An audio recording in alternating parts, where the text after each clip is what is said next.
Welcome to the Sci-Fi Center, the place to be, where comic books and wrestling collide magically. Movies, TV shows, and pop culture we share.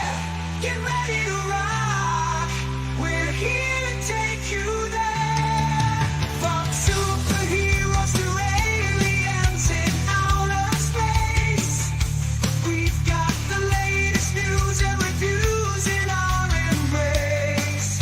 Turn on your screen, let the neon lights glow. We'll take you back to the 80s. Let's rock and roll. Sci-Fi Center, where the legends come alive. Get ready to geek out, let your imagination thrive. We're diving into the past with a touch of modern flair. Sci-Fi Center, the ultimate pop culture lair.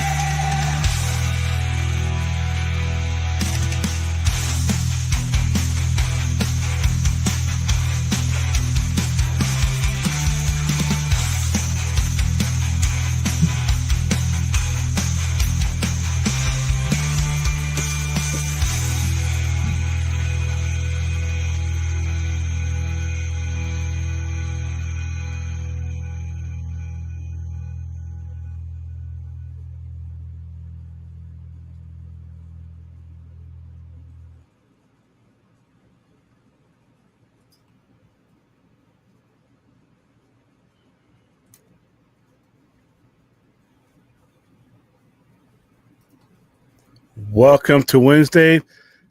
We're already fucking up. Fucking StreamYard. Hold on. Let me fix this. There we go. Welcome to Wednesday. I'm your host, William. Welcome to the Midnight Express Wednesday edition. This is going to be a quickie because I got an early start tomorrow. Got a lot going on for Thursday, getting ready for our Fantastic Four promotion, which starts this Friday, which starts this weekend. We're putting on a screening here in Las Vegas for Fantastic Four, my most anticipated film of the year. Hilariously, I will not be there for that screening because I will be at San Diego Comic-Con covering the entire event, previews night, all the way up till I get on the plane back to Las Vegas not this next Sunday, but the Sunday afterwards. And that being said, as you can clearly see at the top of the chat, we are still in the middle of our Send William to Comic-Con in Style campaign. We are halfway through it. We have already reached the goal of watching an absolutely abysmal fucking disgrace of a movie in Ace Ventura. When Nature Calls, the sequel. Now let's cap off the nightmare with Dumb and Dumber. In order to do that, we are $140 short of the overall goal before we hit Wheels Up. So if we do that, at some point this weekend, we will probably do both of these movies at once just to get it out of my digestive system. But that's if we meet a goal. Otherwise, we're just going to do Ace Ventura When Nature Calls, which by itself, like I said, it's not great.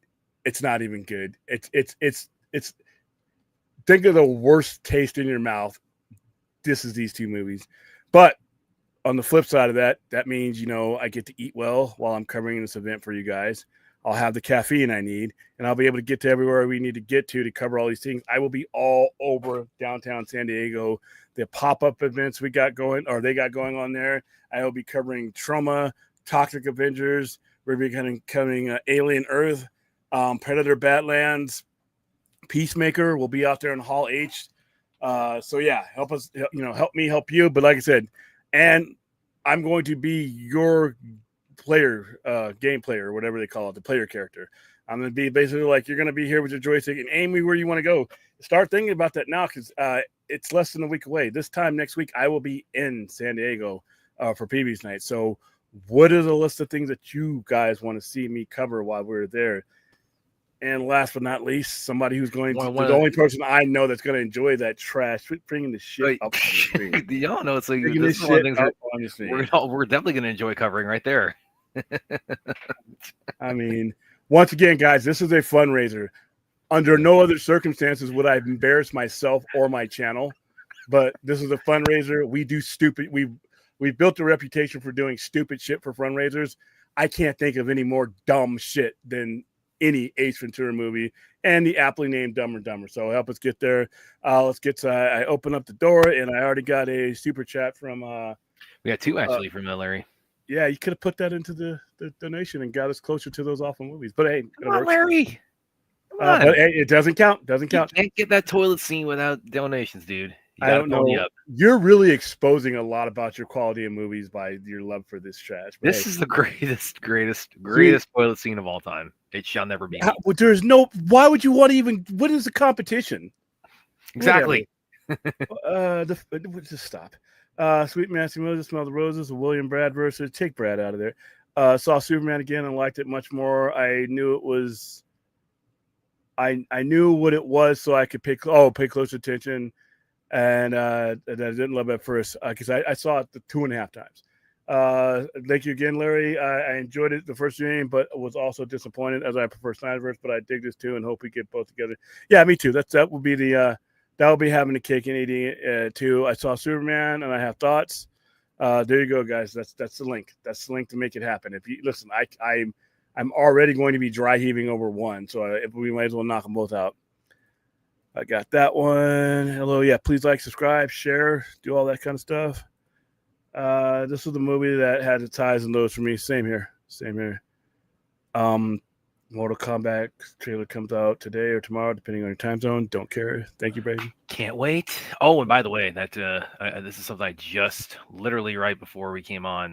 This is a little Twitter exchange I caught. I actually DM'd this to Aaron. I'm gonna go ahead and share this because this is like. Everything it's just they learn from the mistakes so much, and it's like, oh, I'm loving this. I am loving. Apparently, they did not. If we're getting another one of these, okay. So, Supreme, your time is running out. Joga Supreme, I quote tweeted the MK page about the Who cares? Noon tomorrow, saying the editing was what ruined the first one, which had good choreography. This happened to Snake Eyes as well, which had the legendary choreographer who collaborates with Donnie and Kenji Tanigaki. I'll wait to see it in the theaters, not trust the trailer. Louis Tan himself, known as Cole Young in the Mortal Kombat. Correct. That editor is gone. Don't care. All right. Larry. Man, can't wait. Hey, here's a problem with Hollywood. When your first movie is trash and you keep getting chances, that's not learning. All right, let's see. It's improving. That's trial and error. That's as my dad said. Yeah, but you can't. No, you can't be garbage the first time. That's too much improving than needed. No, I mean that's whatever. It's not what we discussed here. That's how Street Fighter itself took off. Like nobody cared about Street Fighter. Nobody cared about Street Fighter. Care. Look it up. Nobody cared about Street Fighter. Mortal Kombat and Street Fighter. You have complete access to the channel to host your own show about this bullshit. I don't fucking care. Somebody in the chat tell William that nobody cared about Street Fighter until Street Fighter 2. Am I right or am I wrong? It doesn't matter. I don't care. We talk about the things I enjoy. Yeah. Well, you didn't. 8 billion other people did.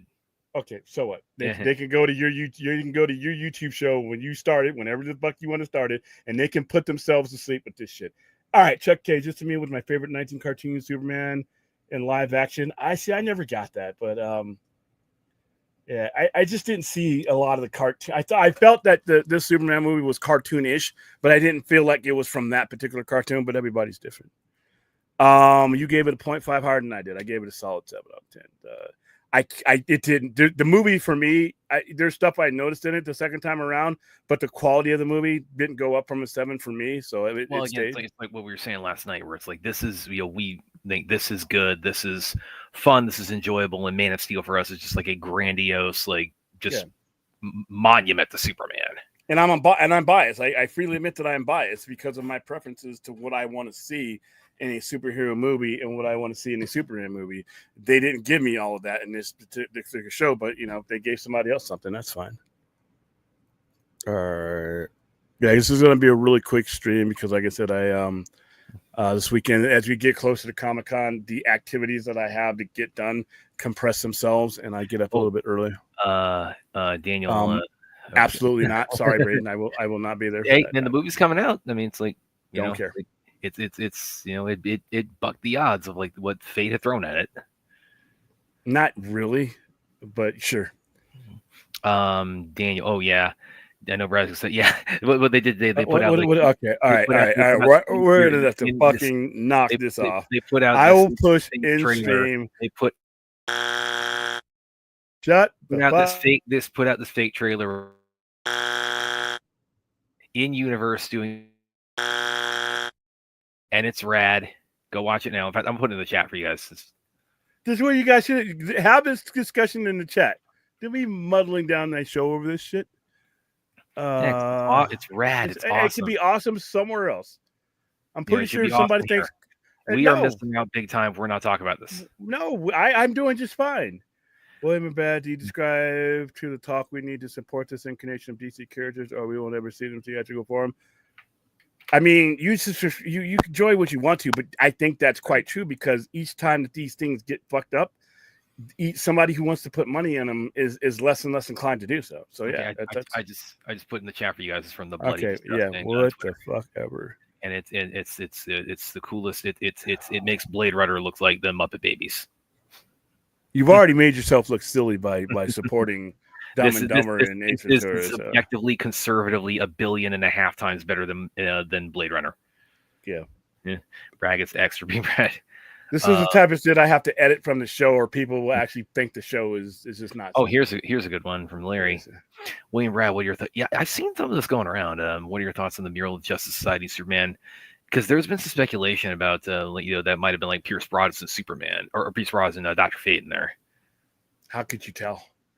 Yeah, I don't fully know what people are going off on that because I mean it's pretty easy. Wearing a helmet. Easy to draw him like nondescript, but I mean is there like anything that's kind of like, is there anything specific to what like his Black Adam version of Dr. Fate looked like on that mural? He looked like Dr. Fate.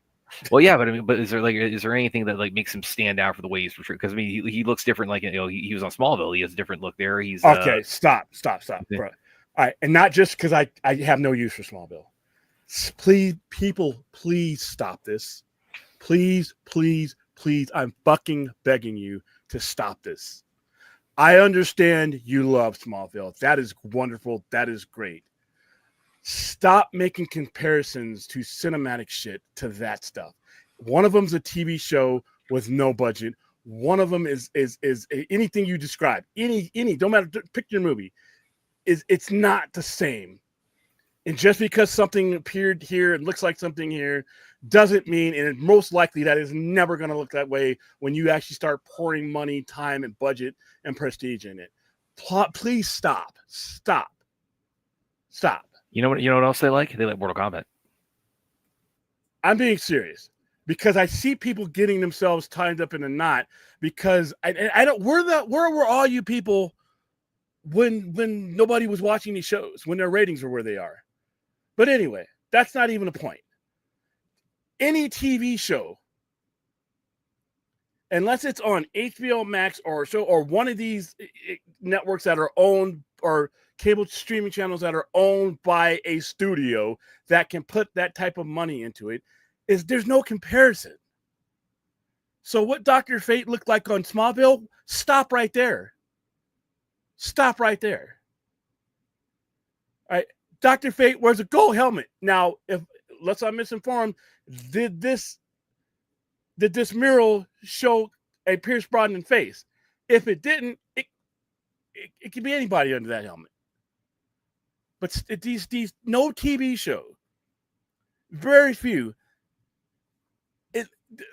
Star Trek maybe, because once again, Paramount Plus, it's the streamer owns the studio, so they're putting money into it.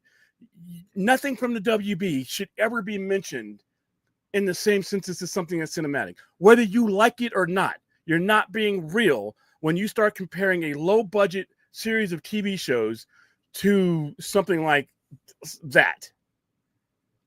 Stop.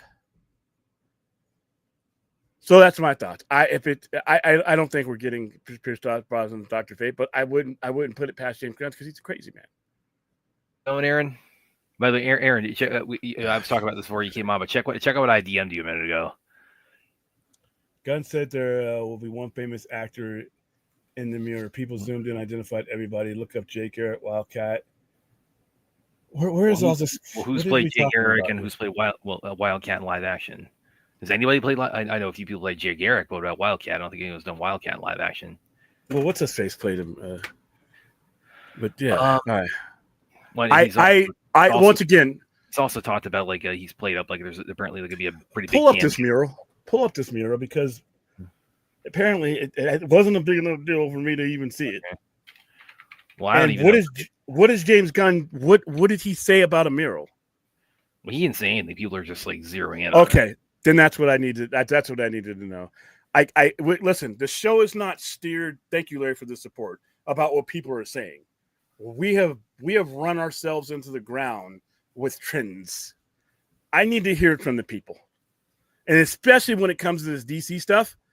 At this point, if it doesn't come to the dude with the spiky hair and the thick rimmed glasses and the hot wife, I just don't want to hear it. I just want to hear it. Oh, okay. I think I see what they might be getting at here because I'm looking at it right now. Go ahead and bring it up. Well, it's. I mean, I don't know. Is it official stuff or is it what is it? Well, it's official, but I don't know how well it's going to show up when I pull it up here. Without us being able to zoom in on it. Okay, I'm going to see. Is there any larger image of this I can use? He set the So mural. You kind of see him from a distance. The mural. You see the mural from a distance. You see Dr. Fate from a distance, but he does have his helmet off, and he looks like Brosnan does in the movie, where he has the white hair and the white beard. Send it to me. Maybe I can blow it up. Okay.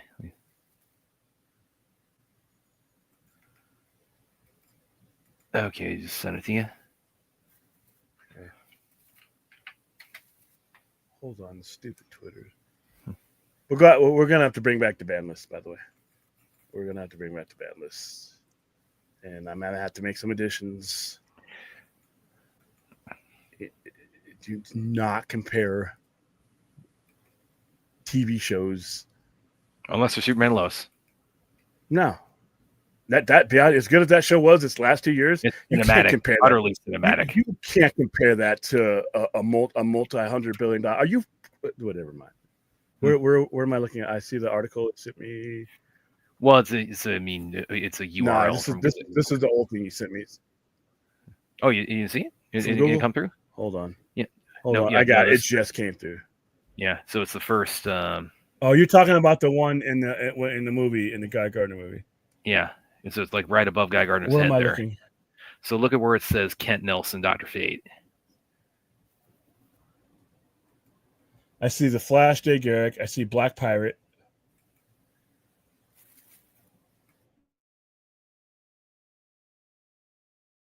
Hold on. No, these are just generic. Yeah, I got a much more detailed one here. How? No, those. I don't see any distinct. Let me try this one. Yeah, he's got the white hair, the white beard. So, I mean, it's a little bit at a distance, but he's definitely got the helmet off there. I don't see Pierce Brosnan in this, maybe because do I have bad eyesight? Hold on for a second. Let me.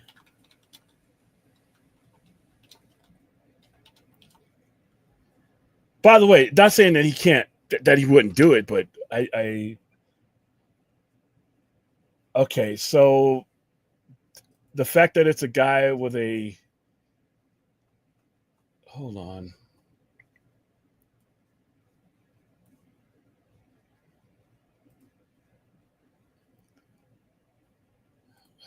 So it's the fact that it's a guy with a white beard. The only reason why Pierce Brosnan looks like that is because Dr. Fate looks like that.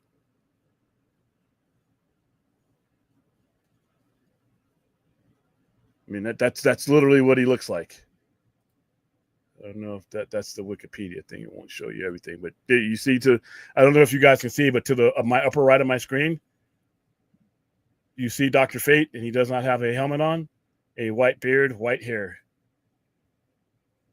Pierce Brosnan looks like that in the movie because Dr. Fate looks like that in the comics. Yeah, but I mean, it's a very recent impression too with Dr. Fate. No, there's plenty of pictures of him with white hair and white beard. One right there next to the other one. That guy's blonde.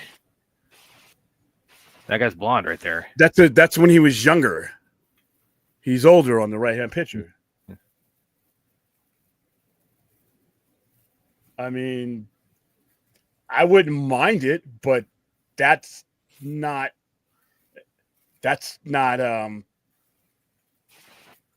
enough to, really say anything. I mean, you go back to pre-crisis Dr. Fate. I mean, when he does have his helmet off. I mean, Pierce Brosnan's not looking like that by accident, by the way, guys. He looks like that because that's what Dr. Fate looks like. I'm trying to find more. Hold on, let me see if it lets me bring up pre-crisis. Because I know pre-crisis, because there's been different Dr. Fates also. Let me get out of here.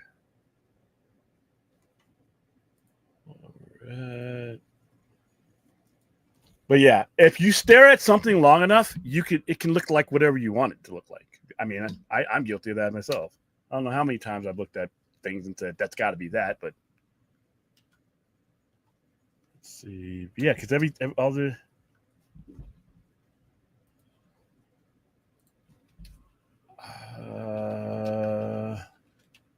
pre-crisis.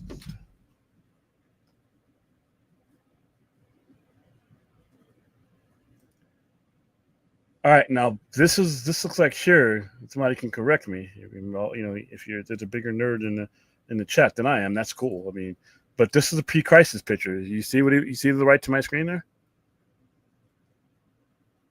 Looks like a goatee. Looks like a gray goatee and some gray hair.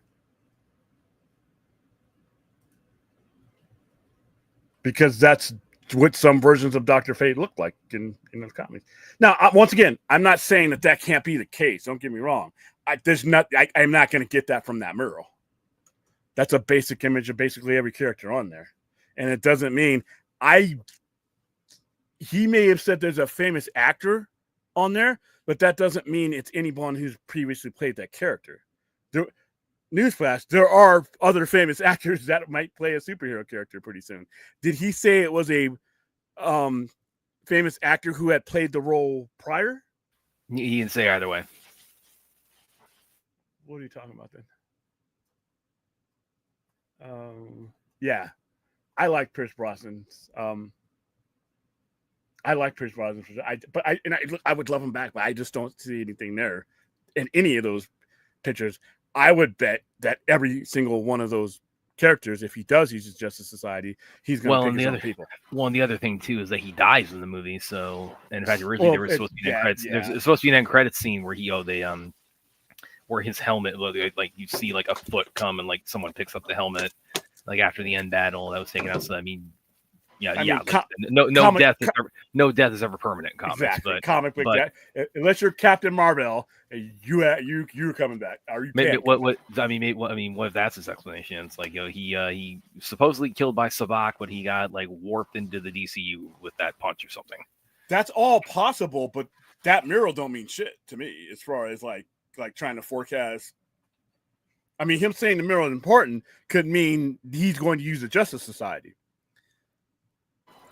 I don't see any indication. I mean, that could be the case. Yeah, and well, it's Dr. Fate, so Dr. Fate dying, that's like that's kind of ambiguous. He could. There's so many ways you can bring that guy back. any superhero dying too. Also, it's like that's never permanent. Yeah. And Foggy's alive. I'll just put that out there. I'm telling you, it's like I was so certain we were doing that watch party that when they were in that evidence locker, and I think I was like episode 7. Like I was so certain it was like, oh yeah, he's walking through that door right now. It didn't happen, but I thought I was going to. Yeah, I'm just gonna say, it's looking at this mural, I don't see any indication that he's using anybody that's ever played these characters before. Not impossible at all. In fact, I would prefer if he used those characters. But if he's telling a JSA period part, if he's putting them in the proper context of like the pre-crisis universe, even post-crisis universe, then if he's putting them in the 40s, because post-crisis they were the precursor to Justice League.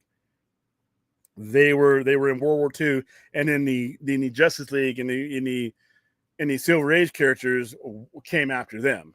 And see, that's why I always thought, and I even did an article at the time when I was at Screen Rant about Wonder Woman's whole line of BVS. So like, I've killed things from other worlds before. It's like I always thought, and I thought, Black Adam, it kind of laid the groundwork for that. The idea is, yeah, she's run with the Justice Society before. We just haven't seen that adventure. So yeah, that's what I kind of always was looking forward to seeing, like further adventures, in like the past with her Wonder Woman. Yeah, I think he'll use all these characters. I think he is the type of creator that will use the Justice Society. Yeah, but I think he'll use them in the context, because remember, he said metahumans have been on Earth 300 years. So I'm going to figure that if he's telling the type of story that he seems to latch onto, then it'll be the Justice Society that's been in World War II. And after their era, they're after Crisis, because you have a reality where the Justice Society did exist on Earth, on a different Earth, and they would have an annual tradition of the JSA teaming up with the JLA. But post-Crisis, depending on where he's going, the JSA was the precursor. They did not exist. They did not coexist. When you saw Jake Garrick, he was older. He was a mentor to Barry Allen and Wally West. When you see them in 1961, and then when they started doing the crossover, they were contemporaries. So unless he could bring all those people back from Black Adam, he could. I didn't see anything in that mural. Also, he could create his own.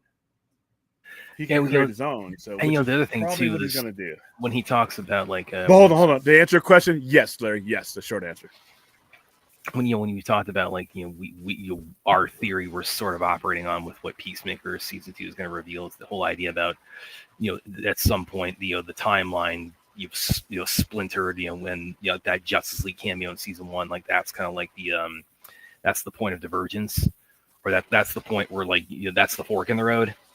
And you talk about like now this again, this is like this I wonder like how much he's incorporating the Flash too with the whole noodle analogy, the whole spaghetti analogy. But one thing that I think probably looking back to like how the previous manager at DC is like, I mean, once they stopped using like the the main Trinity characters and the main Justice League characters, a lot of the I mean, that's part of why the franchise turned out the way it is. That is as a connected universe, it always felt very fractured and very just loosely united at best.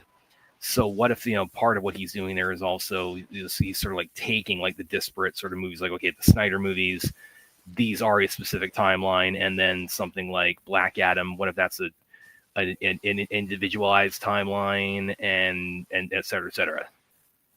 It's a possibility given what we know. It's a very distinct possibility. It's a very, I don't know how remote or close it is, but it's a possibility. But you know what I'm saying there, right? When we're talking about like once they diverged from what Zach was doing, and then I mean just each movie kind of like it did. That's why everything went south, is because it didn't feel like it was streamlined or building towards anything. I mean like he said himself with the Suicide Squad. He never got any clarity from the studio, like which Superman was the one who got shot with the kryptonite bullets. It's just, I mean, we don't care. Well, yeah, that was under that's all shit in the wind now, because the fact that he replaced those people, so he can kind of dictate that. So it really doesn't matter what they did or didn't give him. He is now in that position, so I think he can pretty much do it how he wants to.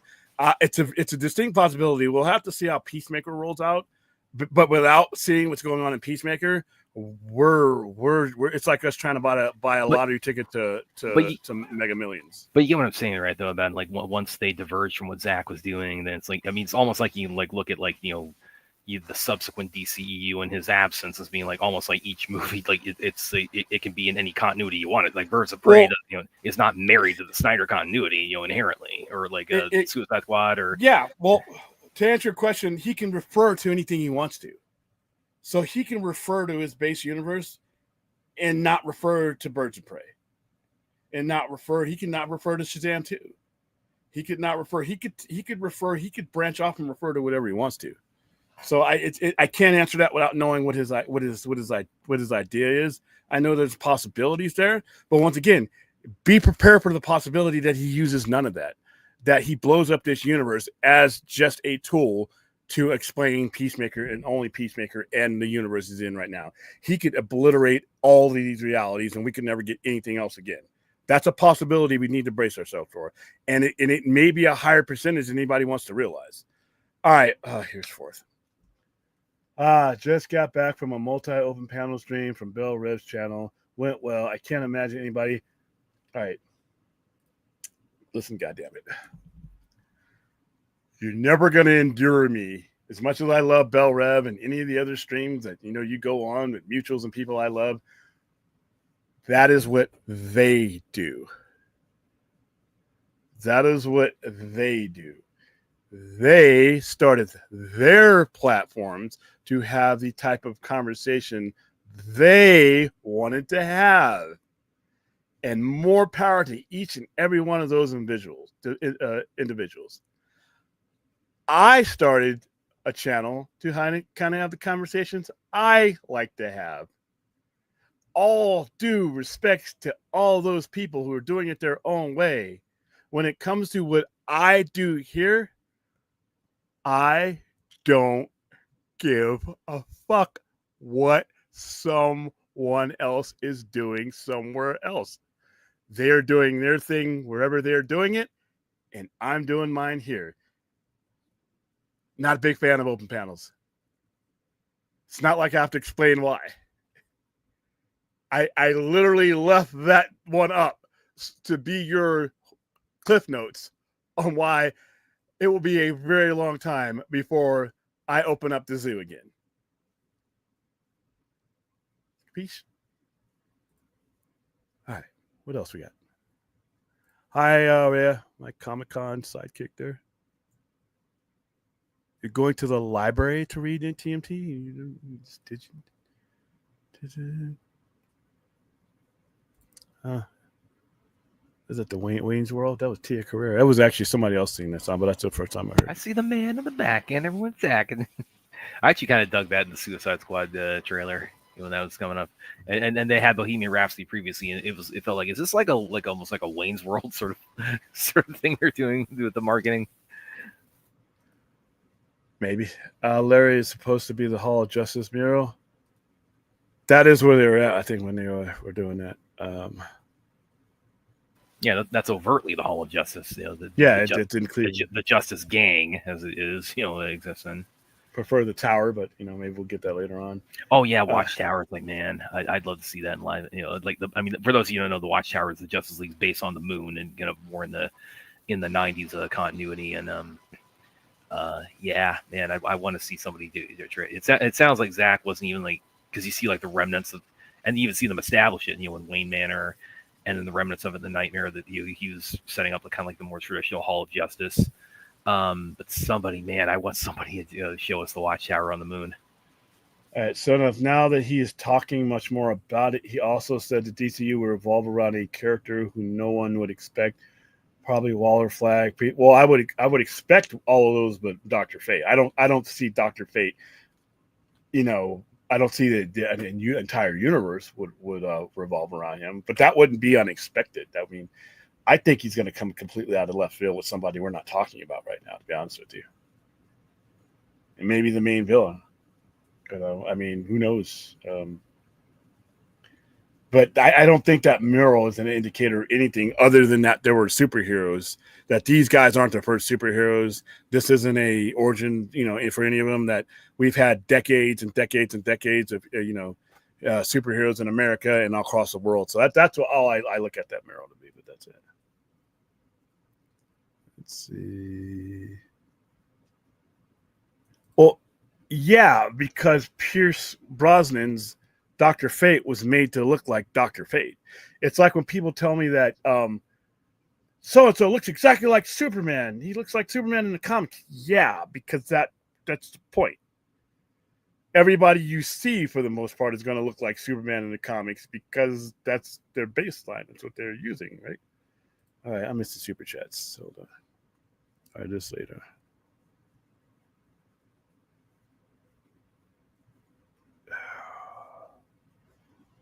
Yeah, you messaged me about that. I don't think it means anything at all. I saw that clip. I think when you're having a generic conversation with Seth Meyers, who's not of the genre, Yeah, that doesn't really. yeah, I think that's all that is. I don't, guys. What I would expect more the Elseworlds wing of it to become more like prevalent in interview questions, like when we kind of like start getting like more when Gunn starts talking more about, okay, here's what Elseworlds is going to entail, here's Elseworlds projects are in the pipeline, other, and not after just Peacemaker. yeah, After Peacemaker, because that also, with what we were discussing, that that may even be the doorway for like a lot of the Elseworlds wing of this to come into play, and then again, when that happens, then you'll have a situation where you'll have Robert Pattinson or Matt Reeves being interviewed, and as the DCU Batman is underway, they'll say, okay, so you're Batman, which is an Elseworlds tale or something to that effect. But him bringing up Elseworlds to Seth Meyers at this juncture in the game, or not bringing it up, that to me didn't really spark any alarms. Robert Pattinson is not the DCU Batman. Everybody in power has said it. I don't think it's going to change. Oh yeah, I'm with William. Now. Thank you for the $5 super chat. Now having seen James Gunn's Superman, if you think if you think it's a good idea to try to retrofit Robert Pattinson's Batman into this world, I can't even I don't know where to start on that. That's like it goes. It's like the Blade conversation. People start coming up with crazy shit because they've been waiting for what they think is too long. Well, that's for the next step. No, that's not even like Blade. Because like Blade it's is exactly like Blade. No, Blade. Blade exactly is Blade is it's that Blade is asking like, why is the movie they announced not been made? This is like, but no, it's the same fucking thing. It's not happening on a fanboy's timeline. So let's come up with crazy shit. Do I? Not you. Not you. No, don't pull that shit up. We're not going to fuck up another show. But this is like, I mean, this is. It's the same. Pat's Batman into the DCU. I mean, that's asking like, why are you? Okay. I mean, that's asking why you're not mixing water with oil, or why are you not mixing, chocolate with, filet mignon or something. It's the same thing. It's not happening when we think it should happen. So let's fart out crazy shit. It's not a matter of when. This is not a when this should happen, which Blade should happen way earlier. But this is not a when it should happen. This is why this version doesn't gel with the no, it's the same thing, because this conversation is coming on every time we get a delay in the Batman, we get the bullshit theories. It's the same fucking thing. No, but I already settled it. I already settled it. Building, vampire, sword, fury. How do you guys feel about there is literally no way this doesn't work? How do you guys feel about Mr. Handsome character being an original character, even though he looked just like a white Martian? Wouldn't bother me. I'm not so familiar with the character that you can make changes to that character and it wouldn't affect me personally, because I'm not as familiar with that character as I am with other characters. And even to that extent, Larry, I always give the filmmaker license to do whatever they want, as long as it's recognizable as what they're trying to tell me. Thank you for the continued support. You supported big time this stream. Just send them to the other one, because I won't get this till August. But yeah, that's how I feel about that. I'm not as familiar with that character enough to really have an issue with why we know any changes that any changes that they would make. This weekend is going to be boring. Depends on how you yeah. The promo pic was good. Like I said, they seem to be leaning in completely into Tom King's version of the character. 100%. The jacket, everything looks like her. All they're missing is the horse and her sword, because she uses a sword in this version. But I'm pretty sure that's going to come. Let's see. Oh, Aaron's got one here. Why did Marvel announce it? Well, I don't think they knew they were going to be like this. If they knew that it was going to be like a 6-year interval with nothing to show for it, they wouldn't have announced it at all. I mean, nobody would do that. Easy question, easy answer. Easiest one. I'll get on that, Aaron.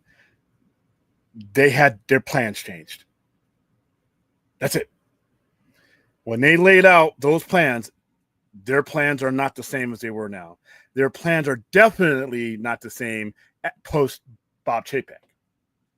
It's a completely different. They returned back to the dynamics of what they were doing the previous 5 years before they turned the company over to him.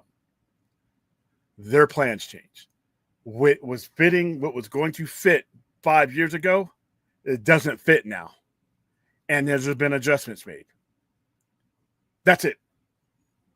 Just because somebody comes out and says something 5 years ago, shit changes. And the successful people make adjustments. They don't try to ram something where it no longer fits. They wait for the time, the place, and they put it where they need to fit. Whether that's let's maintain. Let's be serious. As No more I jokes. just fit it No in. more jokes. I'm being. Hold on. That's with anything. That's the problem. That's where you see failed corporations and failed studios when they get locked into something, and because they committed somewhere somehow that this is what we're doing, they stay locked in and they compound the mistake, or they try to make something fit because they said something somewhere. If something changes, you never paint yourself into a corner that you can't get out of. The situation changed. Whatever it was that they had planned for Blade or any other character that they've erased and restarted with, that changed. That's the bottom line. That's the only answer. They've changed a lot. They've changed, and they've changed the Kang storyline, and not just because of Major's situation. They've totally blown up. Do you think they're going to do anything further with that? By the way, I mean, do you think they've just think completely so, abandoned Kang? I think so, but to a much lesser degree. But hey, listen, we went all in with Kang. We had an actor. We had the storyline going, and I don't think that. I think the pivot towards Doom. Once that changed, that blew up everything. So just because they announced Blade whatever years ago, that doesn't mean anything. Things change in 5 years. Shit, look where we were 5 years ago. Look where comic book movies was at. Look where Disney and Marvel Studios was at 5 years ago. That may as well have been 5,000 years ago. So that's a simple answer to this. That's really the simple answer. It's not complicated. Clinton, Star Trek Strange New World Season 3 starts like right now. Yeah, it started 32 minutes ago. As soon as I get done with here, I'm going to be going on to there. So let's see. All right, Pinball Museum. Yeah. Why would you relegate explaining how the reboot happened on a TV series? I understand long-form storytelling. But okay, the reason is because if he's still telling Peacemaker stories, he felt the need to explain it, and that's the main. Everything else he wasn't really connected to. He and plus he never said he was doing a reboot. So if he is using elements from what was in place when he started with DC, then he feels that he needs to explain how that is possible. And he felt the need to do that. So yeah. Let's see. Do we got another super chat from Clint. Star Trek Union. I brought it up, yeah. Oh, okay, sorry. Yeah, as soon as I'm done with the stream, I'm gonna be watching it. More Majors of Kang. I want him to, but I can understand. Listen, that guy's lucky not to be in jail. And what he did, regardless, I could see them staying away from him for a while enough to where maybe it's safe to come back. Maybe he has to stay, but he that girl could have died. I mean, like William said, as William pointed out, he was also texting her. It's like, don't go to the hospital. She could have had a blame bleed. She could have died, and that's not a joke. And all he was caring about it. Then he started the whole Martin Luther King thing, and I'm like, dude, you need to go away. You need to go away for a little bit. So I don't see him coming back, but I see the character. We're talking about this is just an open stream. Let's talk about the DC, Marvel. Usual topics. Yeah, I think they're definitely going to be there. It's just how does he go about doing it? And bringing back the ones we saw in Black Adam are a possibility, or he could create his own that are not contemporaries. He has a bunch of different ways he can do this, and the comic stories give him a lot of options if he wants to stick to them. He can basically tell a story that's previous to them. Because post-crisis, they're all old. They're all old, and so unless they've used some kind of spell or whatever, like Alan Scott, those guys, they're not the current day superheroes. He can tell a story that precedes them, or he could do pre-crisis and tell a contemporary story, which is kind of like what Black Adam sort of was. in its own way. It kind of Well- paid attention to certain things and did. It wasn't even like Black Adam even established, you know, like Adam Doubt Smasher, that though. like Adam Smasher, like it has like, you know, his he's the second Adam Smasher. Like Henry Winkler, you know, was the original Adam Smasher. He was a little cameo in it. So the JSA, you know, has some, you know, established history with, you know, within Black Adam that does, you know, kind of harken back to their comic book history. The likelihood that he incorporates Black Adam, I don't think is high at all. It's just too many complications to the type of story he may want to tell. And you don't necessarily need to lock it. If you want to tell a Justice Society story that fits your story, then you might not want to be using something like that. That was very loosely, because there's a lot of holes in that version of Justice Society. If he wants to tell a comic accurate Justice Society, well, then you're done with Black Adam, because that's not it. So it all depends on what he wants to incorporate, and we just don't know right now what he was. All possibilities are on the table to a certain degree, is what I'm saying. I rewatched Daredevil Born Again on pause. Foggy died. Nope, Foggy's alive. And even though Vanessa did fake Foggy's death in the comics, I hope I'm wrong. There's things that I Foggy's alive. Foggy is alive. I feel it in my bones. I was waiting for his ass to come out there. Let's see. I don't care. Galaxy Quest has all those same things too. We'll never fucking talk about that. You mean the 8th greatest Star Trek movie per a Star Trek fan vote? We've already discussed where the death that Star Trek fans almost sank Star Trek. I didn't create the poll. I didn't vote in the poll. I'm just saying it's democracy, man. Nope, no, it's not. You got a problem with democracy? You got a problem with secret ballot? I don't care. I don't care about Mortal Kombat. I don't care. Once again, why do a show and talk about shit I don't fucking care about? No, that wasn't about Mortal Kombat. That was about Galaxy Quest. No, but he brought up. I was answering his question. Yeah. I don't refer to Galaxy Quest because I don't care about Galaxy Quest. And once again, why would I do a YouTube channel to torture myself? Which shit I don't like. Well, you put me through on a regular basis. Movies. On a regular basis, as far as content and conversation. That's like me sitting at a bar talking to a drunk, an incoherent drunk. Why would I sit? Why we're not talking astrophysics. We can't even talk sports. He's drunk. Well, I didn't want to do that either. But you made me watch Scary Movie over and over. Outside of fundraising, what good does talking about things I don't care about? No amount of fundraising was worth any Scary Movie watch party. None. So, guys, you bring that stuff up, I'm just going to scroll past it. Absolutely none of it was worth it. In fact, Daniel, Peacemaker is I have footage right here of the writing process of Scary Movie. Peacemaker is actually good. I'm psyched for more, but I agree it has to be explained and other stuff. Gunn said he doesn't want people to have to see everything and understand it. Yeah, but Peacemaker is the place where it's happening, though. So it's kind of like I see why he's doing it. I see why he's doing it, Peacemaker, because that's the show he's bringing these characters into. Oh, Daniel, here's a good one.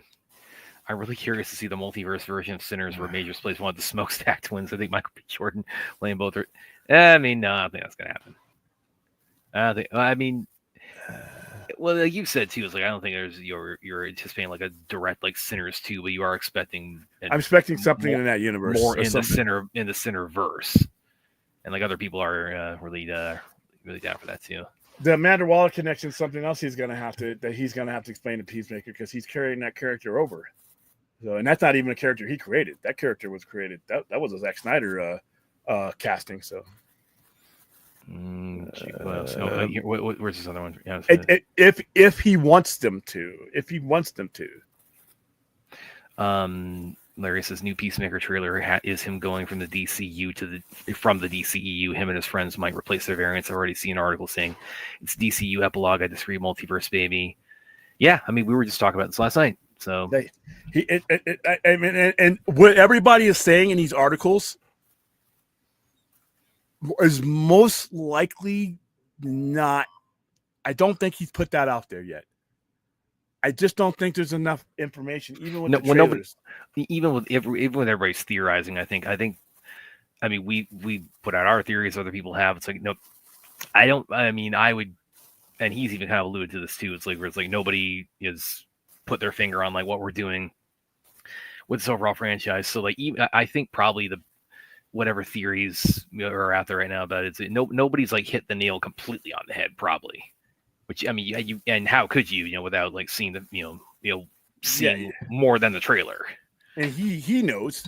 But yeah, I think everybody's theories are probably going to get, including ours, are probably going to get blown up. I really think that. I mean, it could be. I mean, everybody. I mean, it could be like we're half right about we might we were right about this part, but this this is an X factor we didn't anticipate. We could all be partially right and then mostly partially wrong. But I would love for some of the stuff that I'm thinking about to come to fruition, but I know the odds of it are not. That's why I want to get the screeners as soon as I can, so I can start watching the show and like see, all right, what is this multiverse doorway opening story going to entail? Yeah, let's see. Oh, but as we all know, Clint is always right. So whatever Clint thinks is going to happen to Peacemaker, there you go, guys. I felt that it would revolve around Peacemaker. Well, I think it continues with the Peacemaker. I don't know if it revolves around Peacemaker. Peacemaker is just the next step because it's the next one coming out next. Do you think when he says it revolves around, I mean, do you think it could be Darkseid? That it revolves around a character no one's anticipating? Because that would be a character. I mean, the geeks like us would, because we're in the enough in the weeds to know the new gods exist outside the multiverse. So it's like there would be like one Darkseid for like the entirety of DC, all DC realities. But I mean, that would be like a general audience kind of assumption. Yeah, it depends on what direction he takes. It's tough to answer this without it's really, really tough to answer it without making bad guesses, because I don't know where he's going with it, because there are other characters that create a galactic threat that are not, and plus he's also said things like lanterns there's a through line through all of this, so there could be a threat. I mean, we don't there's a lot of threats out there. It could be Darkseid, but it could not. William Dicey Stranger. Yeah, I saw that trailer. I was going to play it here in a second.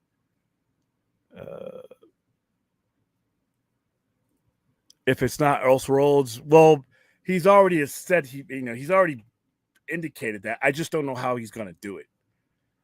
I don't know if I'm going to leave if it's not Elseworlds. I don't know. I mean, I don't know if that's going to be a nail in the coffin for me. If it's not Elseworlds and what he puts out is garbage, okay, that'll be a problem. But it all depends on what's coming next. Yeah, I'll play that at the end here. But you'll leave a what is in Elseworlds? No, he's talking about if it's not Elseworlds, he would leave. I will only leave this universe if it's trash. But no, but what? I'm confused. Like, if it's not, if they're not doing Elseworlds, or like if what is not, if Peacemaker, if the Batman, or what? I don't know. He didn't clarify. If it's not Elseworlds, people will leave. So, are you talking about like the thing where? Oh, okay. I think he's talking about the Batman. Yeah. Okay, you were talking about the Batman does not remain Elseworlds, basically. Okay, so all right, but Gunn and the actor said it's an original character. I feel like it has to be white. Why?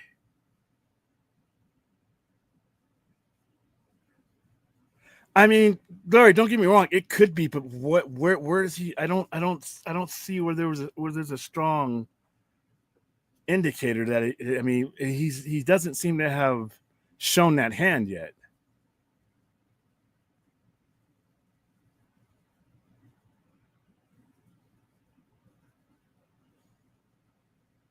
I mean, it could also be Martian Manhunter, who's an original JLA member, or a very early JLA member. I mean, I don't see. This is where we got to be careful, not to try to put things together that aren't together, because there's just not enough out there, and it doesn't seem like he's going to give us that yet. So. Yeah, I just don't see anything there yet, Larry. Well, maybe we'll have to revisit this.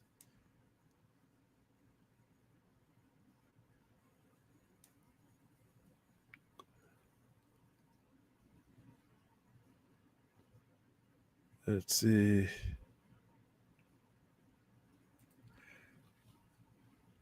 No, there's nothing to apologize for. I mean, there's stuff changes in corporate worlds all the time. You don't get a memo. I mean, companies change the directions. Most companies do it without saying a word. They figure you're the consumer. This is what we're giving you, and with Marvel, it's worked out. I don't think they owed anybody an apology for Blade. Their plans changed. That's it. I mean, that's all. I don't even think they need to even bring it up. To be honest with you, Building, vampires, sword, Fury, Secret Wars. And when you're a content creator, you don't necessarily need to be. See, the only thing that they owe you, the only thing that these guys ever owe you, is a quality product in the end. That's it. They don't owe you anything in between that. They don't owe you anything. Your relationship with them is whether you decide to walk up to that box office and buy what they're selling. Everything in between, that's not what I'm paying for. The explanation, all that stuff.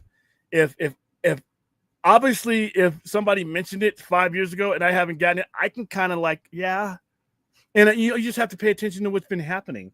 You've had a leadership change. You've had an entire story change. You went from Kang Dynasty to Doomsday. I mean, there's a lot on the table that's changed, and that's more than likely one of them.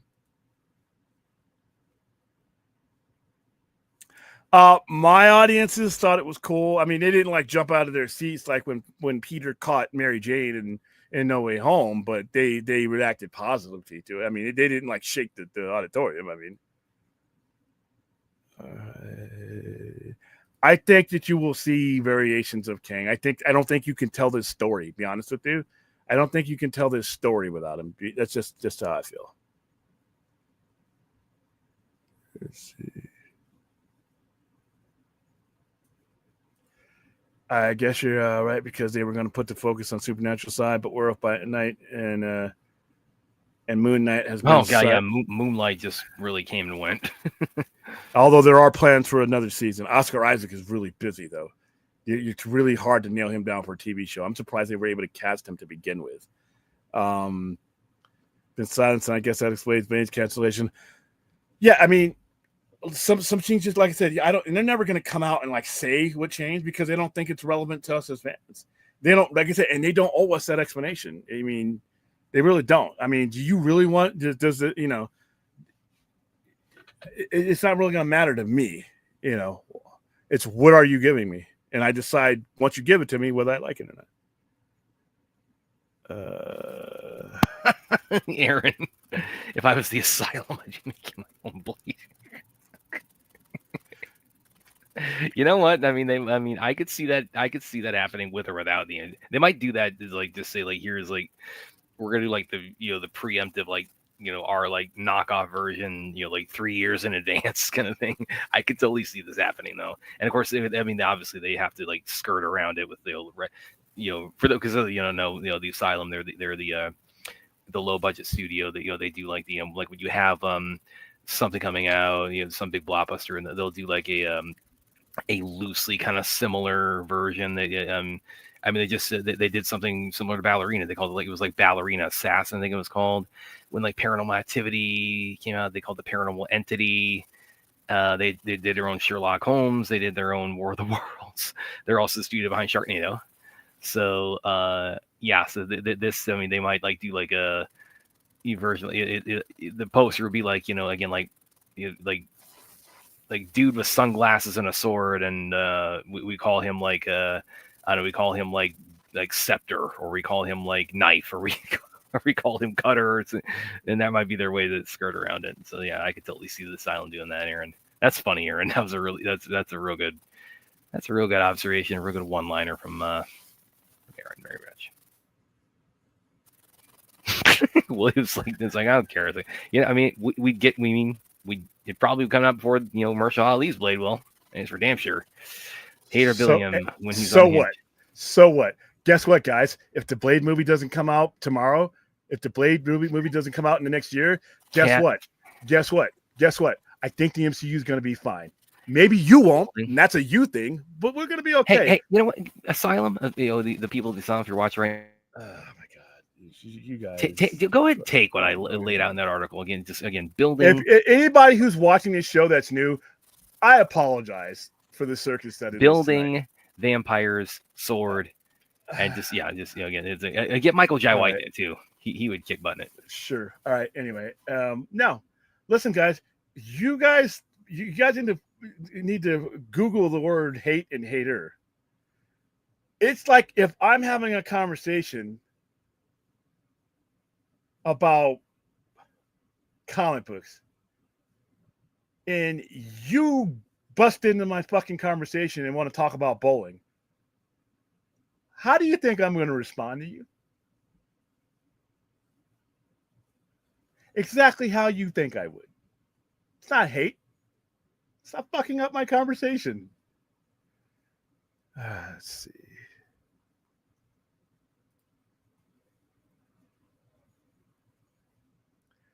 Yes, in some ways he does, and he augments them. And then there's a lot. We could go on for hours about his powers, and they've been altered over the decades. They've been retconned and this been composited. So yeah.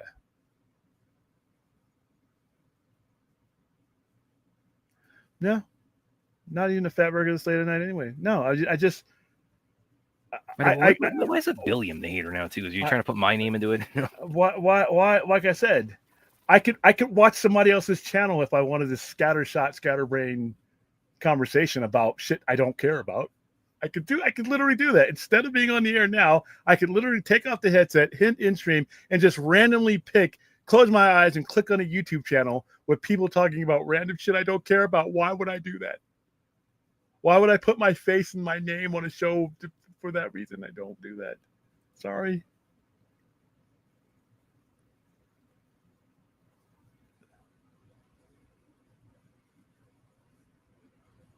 Let's see.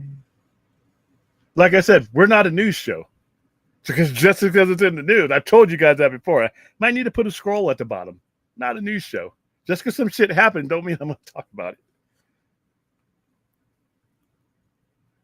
it. Yeah, the Batman's almost certainly. Read your comment. What I'm scrolling past so much nonsense. What did you say? Wow. When did you say? All the secrets come out for when you're having a drunk conversation. I don't know. Once a drunk sits down next to me, I get up and go. It's time. That's my cue to leave.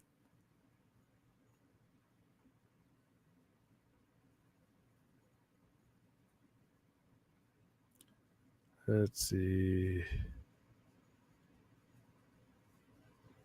Spectre is way more powerful. Spectre is like it's a tool of God compared to the. Let's see.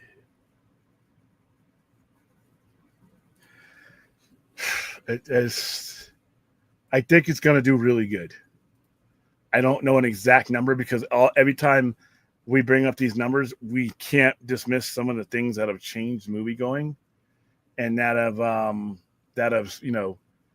kind of skewed expectations and what you should expect from a movie. I think Fantastic Four is going to do 650 plus by the end of its run.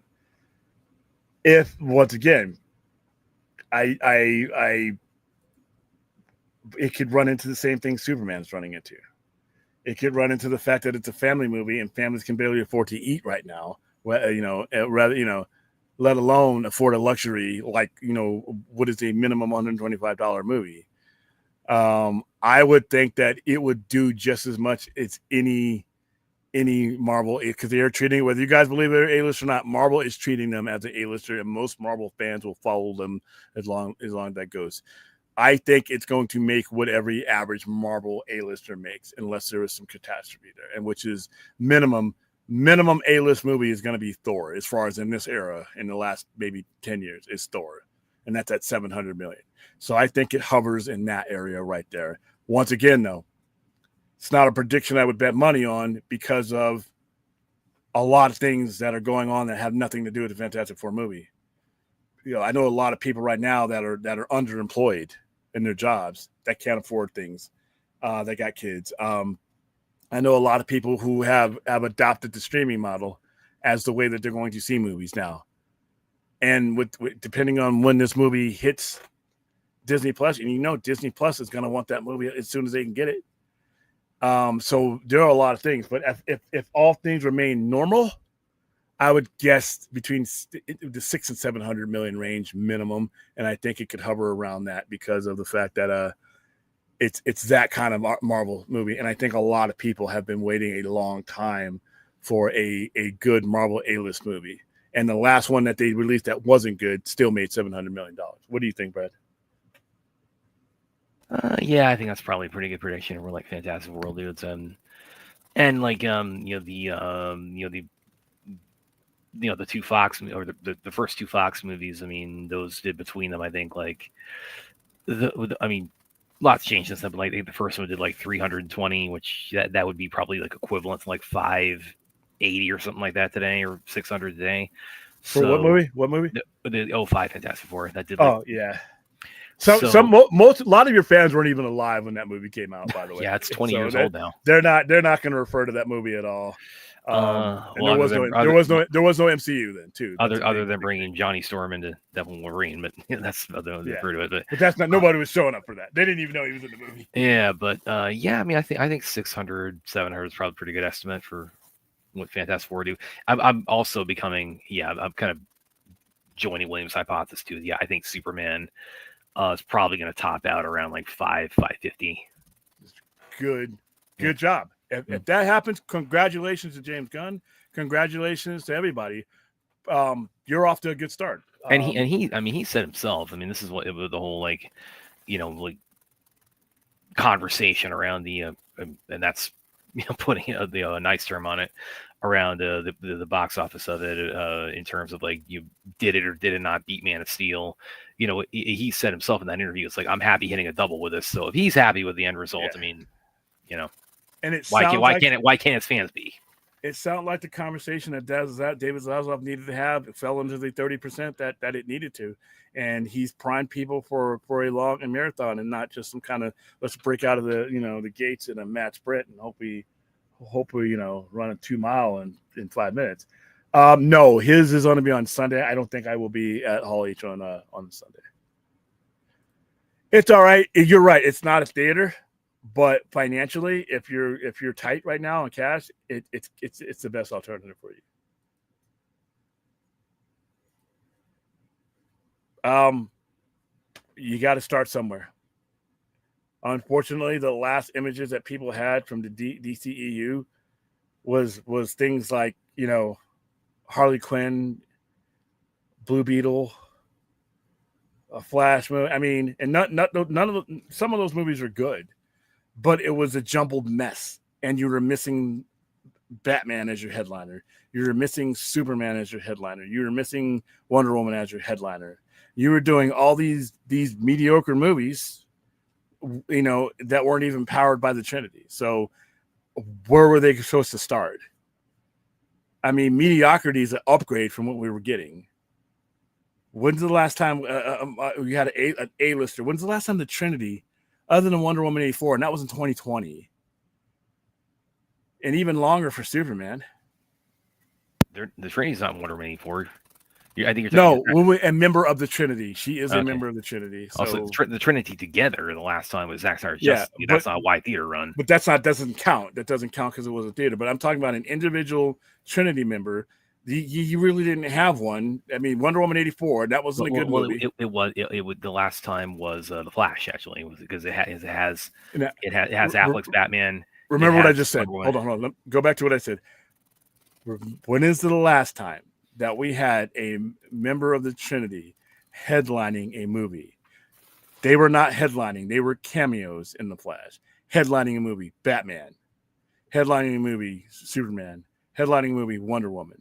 In the DCEU, it was Wonder Woman, and that was like that's been years. This is Superman's the first one,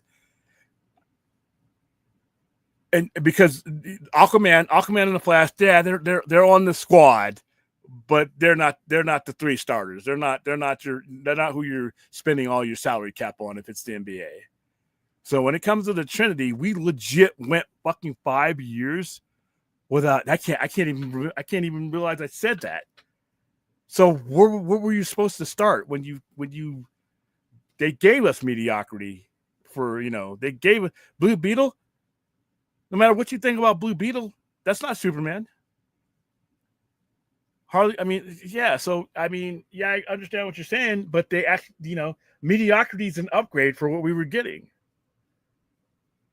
We were headed towards Jan and Jane and the Blue Monkey. So, I mean, unfortunately, for whatever you want to say about James Gunn, it wasn't like we were getting great stuff the last 5 to 7 years. In fact, we were getting some outright dumb stuff the last 5 to 7 years.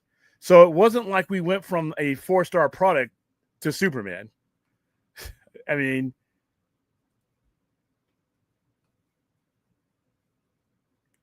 let's see. Knowing James Gunn, I see that as a very heavy possibility. I'll bring that one back up. Yeah, probably. In fact, I would be surprised if he didn't do that. She's in that cameo. She's probably just coming from a drinking party with Lobo.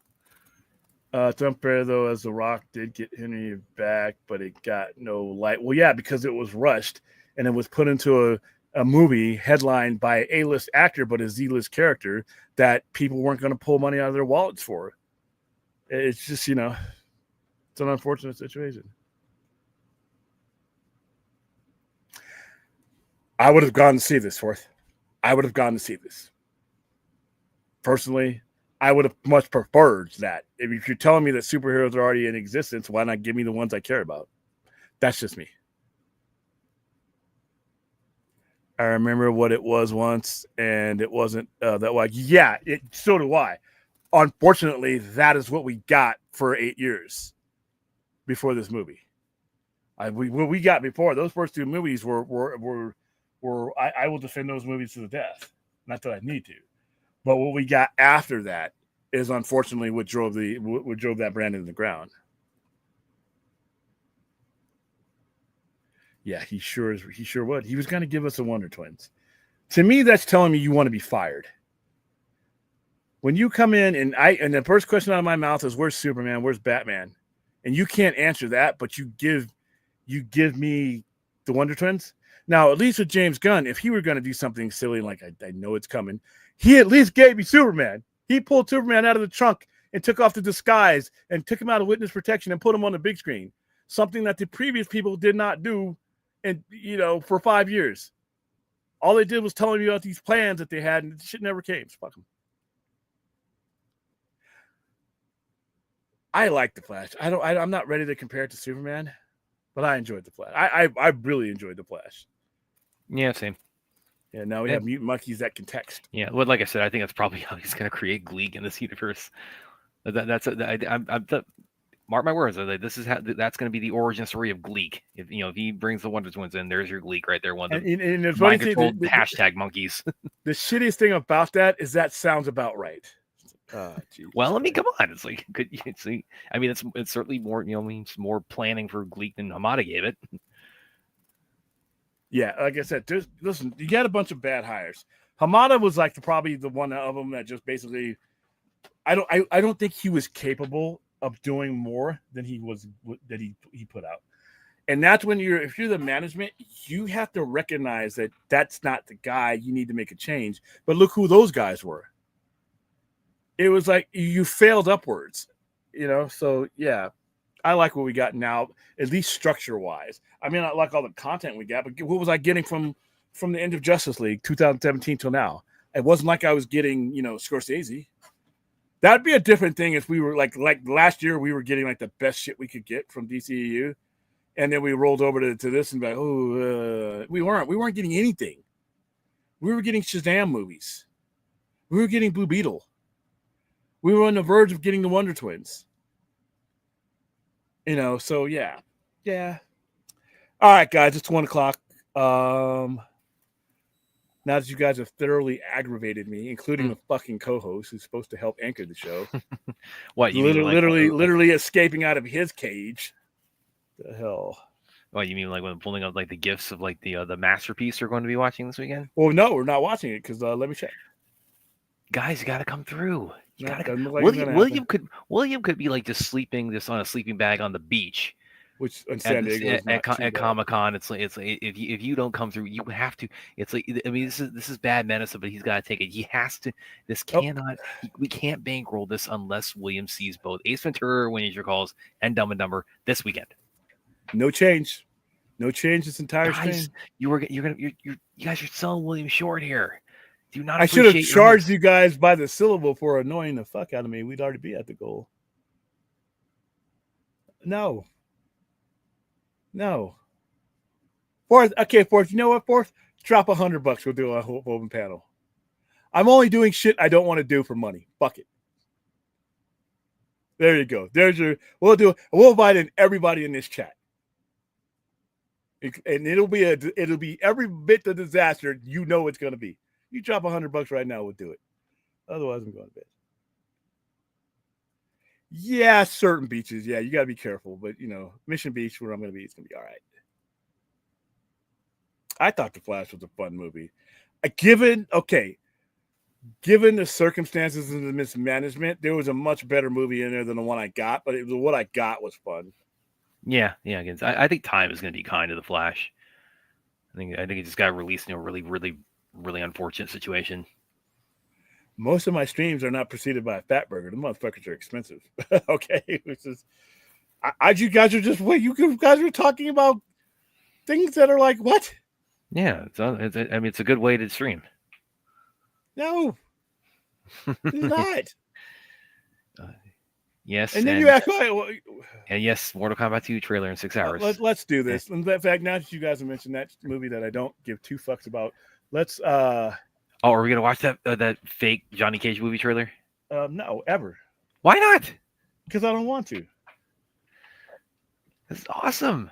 Then you. Yeah, Bell Rev likes The Flash more than Superman. I'm not. I love that movie, but I don't know.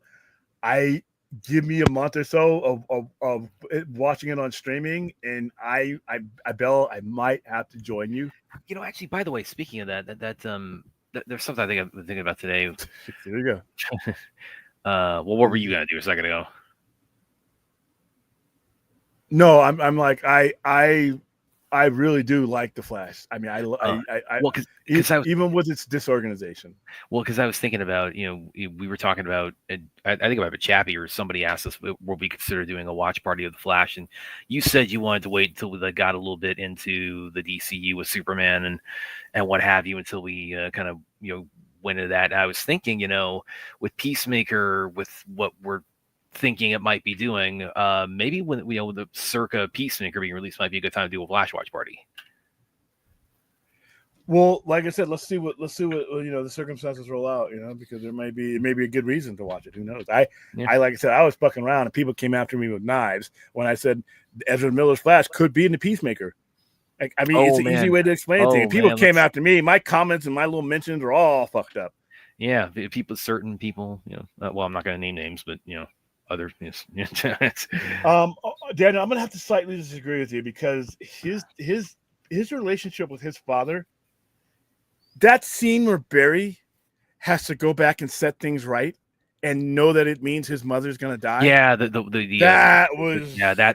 had me in tears, man. I mean, because Barry, to fix the timeline, he essentially has to kill his mother. And I watched that movie, and I know people who have watched that movie who have lost their mother, and both the emotions that they were taking on in that movie, in that scene where he gives him a hug like that. She's like, "You need a hug." I mean, that whole scene when he knows it's about to happen. So yeah, the mom Pa Kent scene was, I guess, that triggered a lot of emotions for people, and I understand it. But the Flash to me had some things like that too. Oh, you dropped 50. We'll play that trailer. Do it. You guys got we're at 60 people. Why? Thank you, but I hope I do better streams than this. Brad is better than this. I don't know what he sniffed.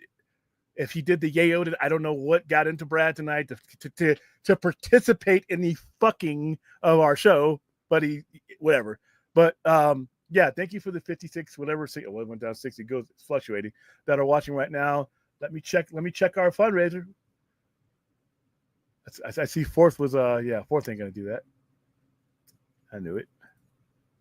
All right, so we're about to wrap this because I still got to watch Strange New Worlds, and then I got to be to bed earlier than usual. Well, since William's going to be a sourpuss about the Mortal Kombat, the in-universe Johnny Cage movie trailer, that specifically because the proper trailer drops tomorrow. Aaron has provided that for you guys in the chat. So, thank you, Aaron. Please. I'm sorry. I don't care about Mortal Kombat. I'm sorry I saw the first movie for free, and I still want my money back because I thought it was awful. I'm sorry if I'm not excited about that. I'm not good at faking. I'm a horrible liar, guys. You tune in the middle of the night for me to lie to you? Is that what you want? You want me to feign excitement about something I don't care about? Is that what you want? Well, that's a pretty lame show. Well, you guys want me to mentally survive scary movie watch parties, so I think that's not a tall order to ask of you. Damn! I thought Brad was a co-host. He can't pick a teaser to watch. Yeah. He's. Because my teasers are the best ones, and William doesn't want to get upstage with teaser picks. Are you trying to cause problems here, there, Muscle Brown? Dort Knight's getting a little bit conspiratorial here. It is interesting that DCU is kicking into gear, and Ezra Miller said he was eyeing. Yeah, because Ezra is talking about he's got a couple things lined up to kind of jump back into the game. So. Yeah, William's going to be taking a victory lap if we actually see Ezra's Flash pop up in Peacemaker Season 2, which after that snippet of the trailer, it's I'm going to say I'm not saying I think it's a huge possibility, but if it's going to happen anywhere in Gunn's plans right now, it probably would be Peacemaker.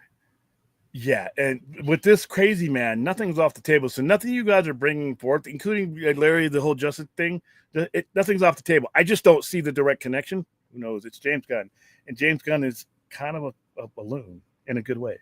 All right, so let's watch this. Something that really I woke up to today, and I really did enjoy because I love this show. Here we go. We should have probably played this first, and probably would have saved the show. Hold on.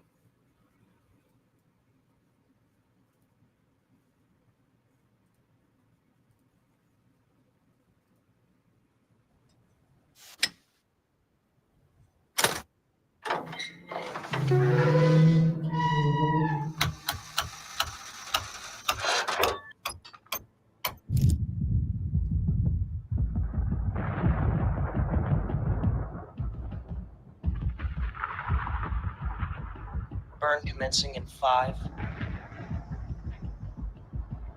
4, 3. Come on. 2. And.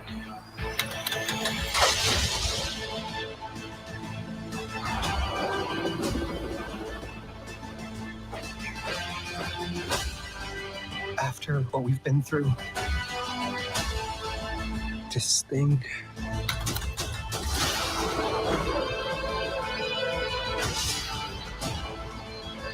It ties us together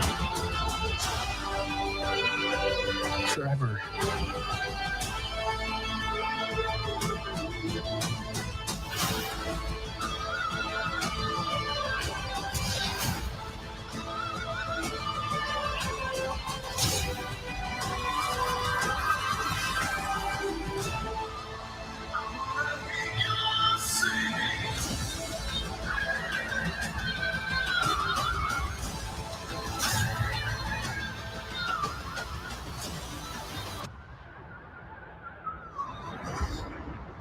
Wherever this blood leads. I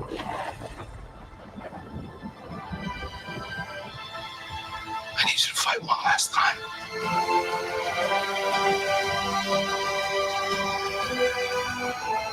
Let's end this, kid.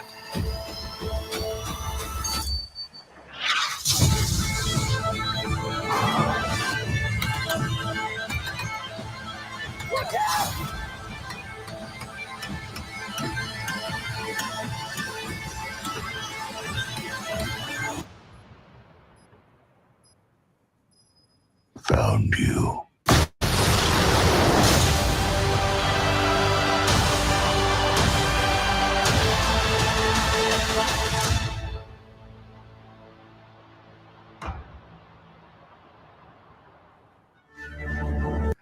All right. If you have not been watching Stranger Things, or you have not seen Stranger Things, there is still time for you.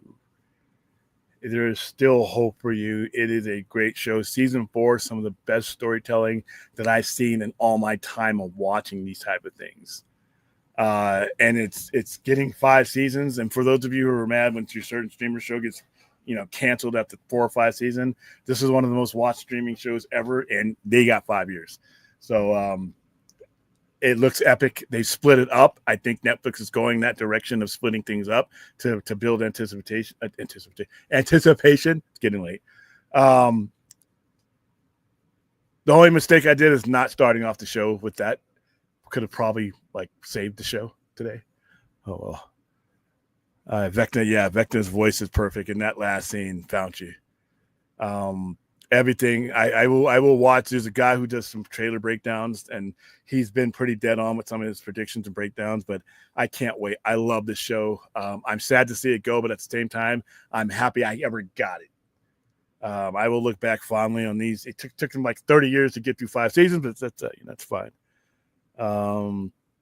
I don't know how. Maybe you stop if you stopped at season 2 or 3. Maybe I thought they were great. Season 4. Depending on where you stopped at, you need to watch season 4.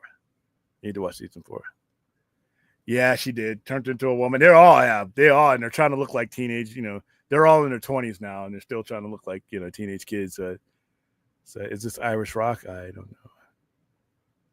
Yeah. That's a good way to do it. I don't usually recommend the binging, but in this case, I do. It's it goes up and down for you, so I think it'll separate things. I am watching Ironheart this weekend. I put it in my queue, so it counts positively for its ratings. But yeah, I know. Yeah. I understand.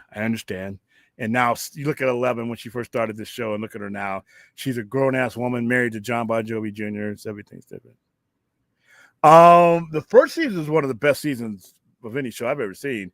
But seasons 2 and 3 are good. Season 4 is, like I said, if they were teaching a class on how to tell stories and how to make people feel about your care about your characters, Stranger Things season 4 is it. Okay, I'll give them to you this weekend. Yeah, season 4, man.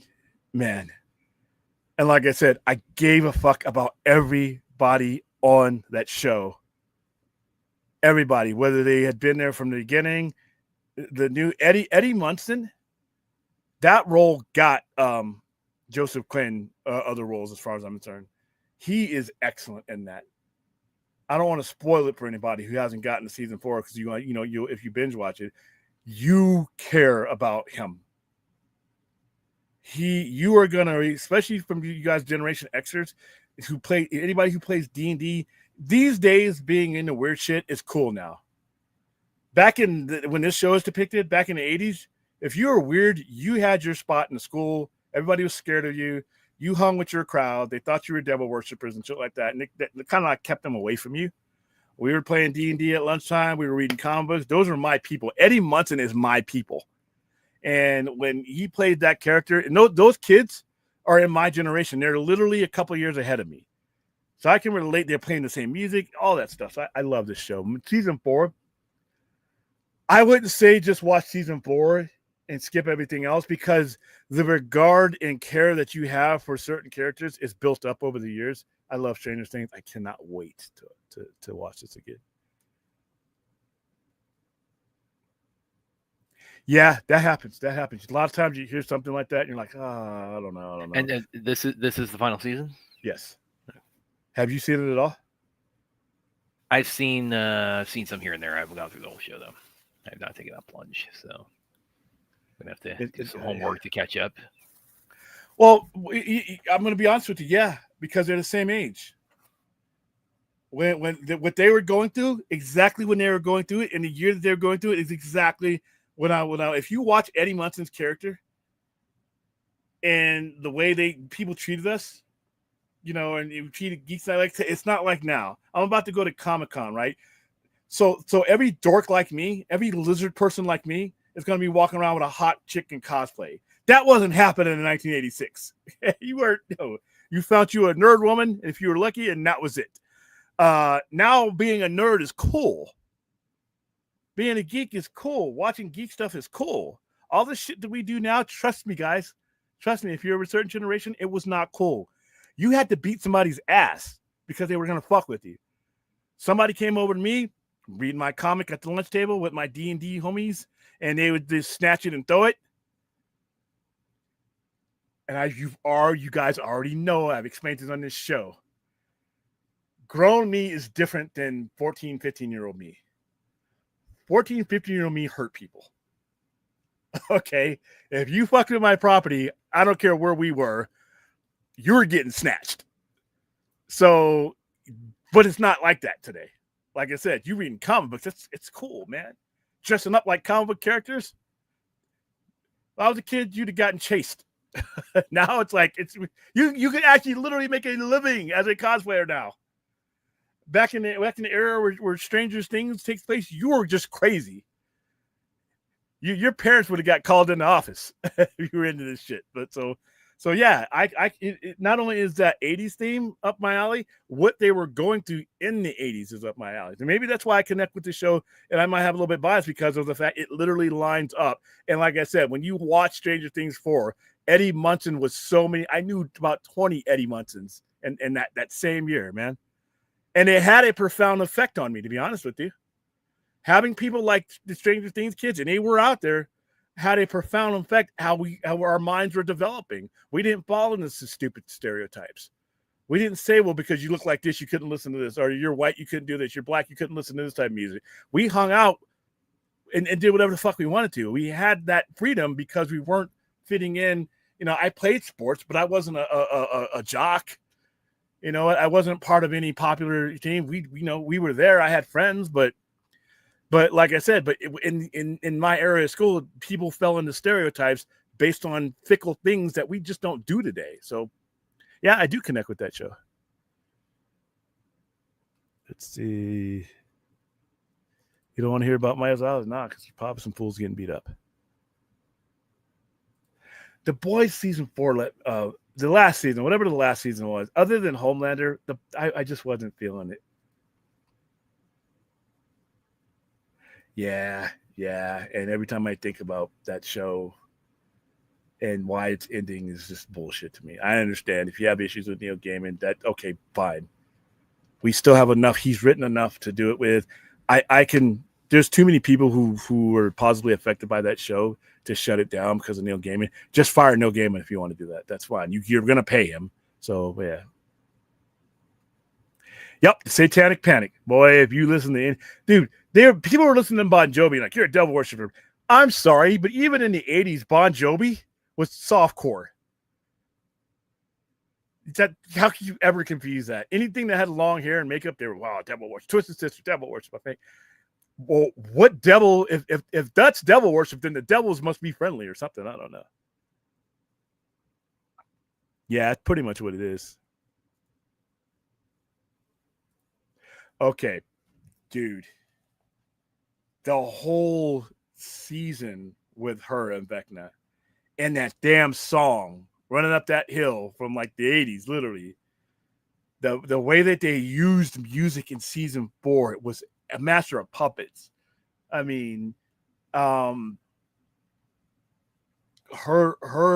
escaping Vecna, and then, well, I won't go into it, but there's some things that happen, but the intensity of season 4 was so intense. It was like you could cut it. And then when they broke it up, they didn't let you binge that shit.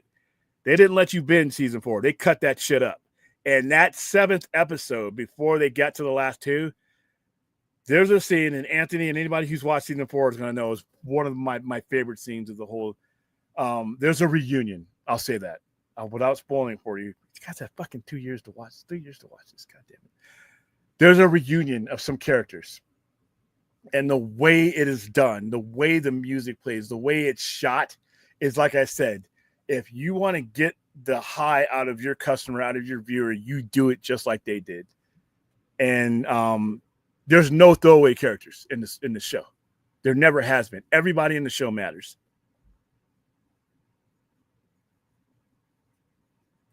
Do you see Brian Baker versus Roman? I could see it. Nah, we weren't, dude. I know what your obsession is with Snarky J.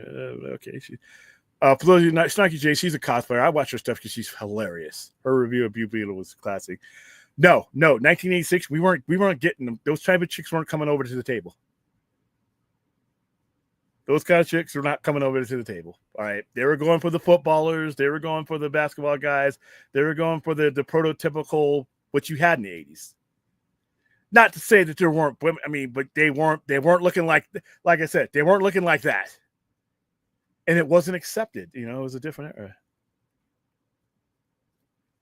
Forgot to mention William Brad, Robert Engels getting his own highway. Somebody said that before. I'm like, I thought he already had one. I just took for granted that people like that already have stars on all of it. All right. Oh yeah, Derry. That's another Comic-Con thing I'm going to go to. In the good old days of stuff like nerds were frowned upon, I kind of do too. Mainstream media showed them how to go to non-nerd. Yeah. Well, you know why? Because it was our thing. We didn't give a fuck if you had a problem with the way we looked. We didn't care if you thought you were laughing at us because we were rolling dice, at the table at the other end. We didn't care if somebody was playing any of these things that we were playing, because D&D at the arcade, playing video games, reading comics, trading comics. We did not give a fuck about, as long as you didn't touch us and mess with us. Because like I said, there were the other nerds out there, that were like little skinny, little scrawny guys, and they'd come sit at the table with us. Because the old man told me, listen, some guy comes up, messing with you. He's not going to be, he would be more angry if I let myself get taken advantage of. If he got called into school because I made a life-altering swing or a kick, and he found out why, I would have been more afraid to come home to the old man and figure, I got, no, you're not.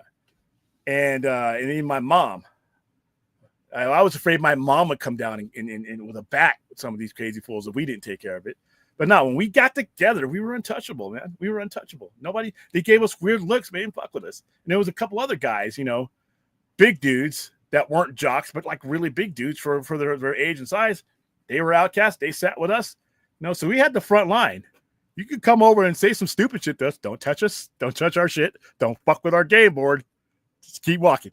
That's what we were. So, and that's Eddie Munson all over again, man. That song played along Max Escape. Yeah, running up that hill. That brought Kate Bush back, man. And then Metallica, they never went anywhere. But Metallica, Master of Puppets. I mean, to use that song the way they used it. Spoiler alert. Yeah. I think you're millennial, Beth. You're millennial. Yeah, I would fall under that classification. Yeah, running up that hill, man. I was gonna say that soft, but yeah, like I said, we had drugs. I mean, the drugs was there, but we didn't have access to some of the shit. We didn't have meth. We didn't have any of that stuff. I mean, one bad kid would have weed, but it just wasn't prevalent, Yep, Kate Bush. GNR technically is, and I love Guns N' Roses. I don't like Motley Crue. I don't like any of the other ones. I don't like, but that was a phase that they went through too, because some of those guys put on that hair and that makeup, but you actually listen to their music, it wasn't what you were thinking. You know what I mean? All right, we're about to land this plane. Yeah, she got another number one hit. It actually shot at the charts, made her some more money. I watched it when we hit 95. That's my favorite year in the whole world. Oh yeah, bye. Did you didn't dare tell people you read comics in the 80s? It really became cool. Yeah, I'm not kidding you. You could put your well-being in danger, because when kids are stupid. Kids were stupid. The pure mentality. Let's go fuck with this guy. Now all of a sudden you got a situation. And some of my stuff I was collecting. Some of my stuff was worth money. and I would bring it to show my friends because that's when we didn't have when you wanted to share stuff with your buddies, you brought it to school, you brought it to the lunch table, and it only took a couple of interactions with people messing with us to, not to happen again. Messing with us just wasn't worth it anymore.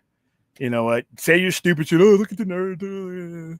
Look at Waldo. I say something stupid. I might keep your distance. Don't snatch my comic book and run away. Especially if I have longer legs than you and can catch you. All right. And don't think back then because you threw it away, now the chase is over. No, I'm no longer chasing the comic book because you probably damaged it. I'm chasing you. And when I catch you, you better hope one of those. We used to have the teachers that would do the detail and make sure that we didn't kill each other. You better be running towards one of them. I was that geek.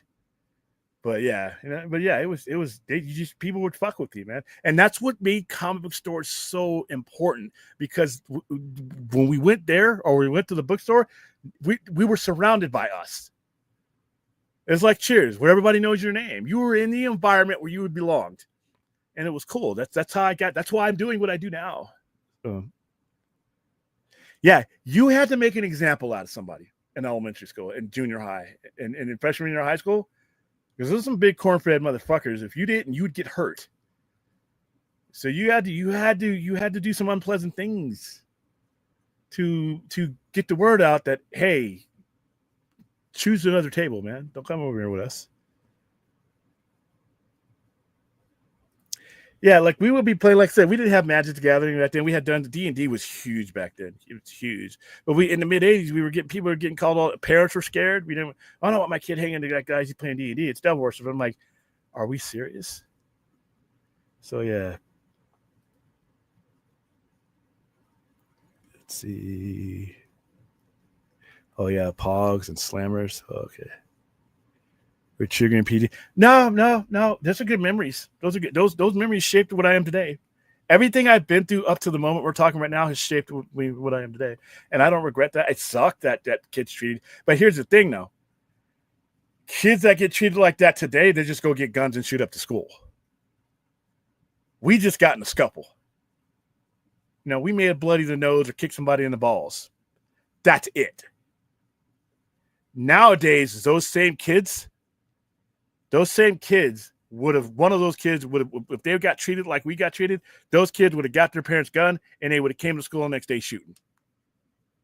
So I grew up in an era where the worst there was a physical altercation.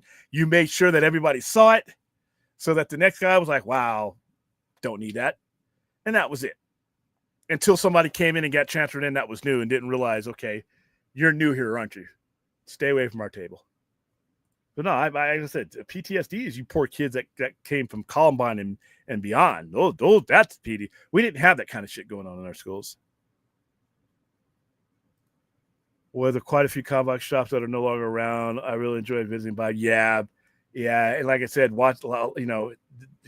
it's whenever I see one go out of business, I feel I take it personally, even if I don't know who they are or met with them.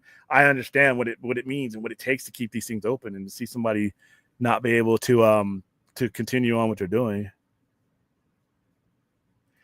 Well, if I could relive one day for fun, what day would that be? I'm probably gonna say October 3rd, 1992. It was I think one of my first rock concerts, and we've spoken about it on the air here. Metallica, Guns N' Roses, and Motorhead at the Pasadena Rose Bowl.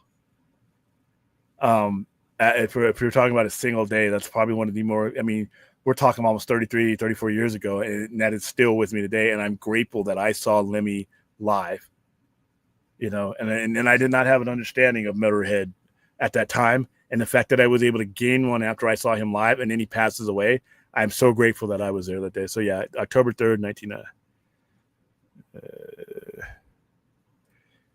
Yeah, sometimes it was a pull apart. Sometimes you got beat up, but you got a couple in. And trust me, sometimes even when you lost a fight back then, it wasn't worth it the next time around. Just because you got one over Wednesday doesn't mean I'm not going to be waiting for your ass on Friday. So a lot of times we just didn't. We had that scuffle, and that's it. That's it. You know, that was it. It was over with. You know, like I said, nowadays, like I said, you fuck with some nerd, he might come back with a fucking M4 and take out everybody. So you got to be worried. Yeah, we didn't have the gun toting ones at our school. We just wasn't a thing. All right. Yeah, we got away from those. Those could get rough. Those could get rough. I'm pretty. In fact, just as you said that, I know for a fact, and I don't even mean to ask you, Bell. You beat many ass in your day in school. There's just no way that didn't happen. There's no way that there's some girls out there with memories of like, man, I ran into Bell and I didn't think she was going to be that, but she beat the hell out of me. I'm pretty sure if I put out the stream like, hey, did you encounter this woman in your high school? There's going to be like 8 or 9 people who are like, yeah, she beat the hell out of me. I don't know why she was so violent. All right. Yeah, but that's what that's mostly it. But we didn't know we'd have the gun situation. William's current generation is so used to being in front of a camera, they usually just go live and then proceed to crash out. Yeah, or the live stream violence. That's another thing. So, all right, guys, did we reach our goal? Because we stayed on a lot longer than I anticipated. Let's see if we made it.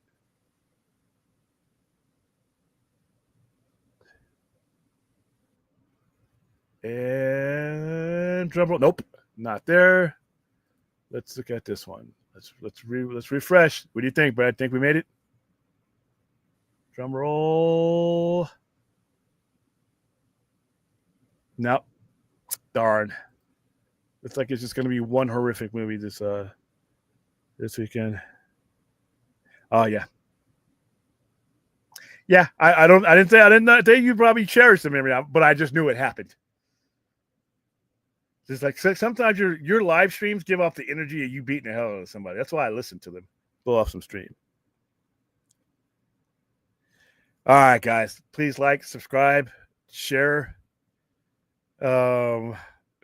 Fresno, yeah. And we will be back on the air tomorrow to talk about other stuff. I'm gonna have some topics because when I don't have any, you guys ransack the stream. Well, Aaron and I are gonna have a topic too. It was about the awesome trailer that's dropping tomorrow. So yeah, you guys can talk amongst yourselves. Yeah, we'll talk amongst ourselves on this show. Not be talking about no, that I will not. on the show. It's by horror fantasy. It's the tournament of the realms that makes it fantasy. Who cares? It's fantasy that I think sucks. So there's your answer. It's fantasy, therefore it beats the Sci-Fi Center criteria. It does. No. What I tell you what the Sci-Fi Center criteria is? I just explained what the Sci-Fi Center criteria was. Or fantasy. No.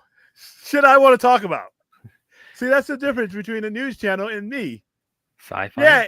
Or it's also got sci-fi in with like certain like characters like Cyrax, Sector, and Jackson. There's plenty of sci-fi shit out there that I'm not talking about. There's plenty of horror shit out there I'm not talking about. Sci-fi, horror, and fantasy, and it's got all three. Goodbye, everybody.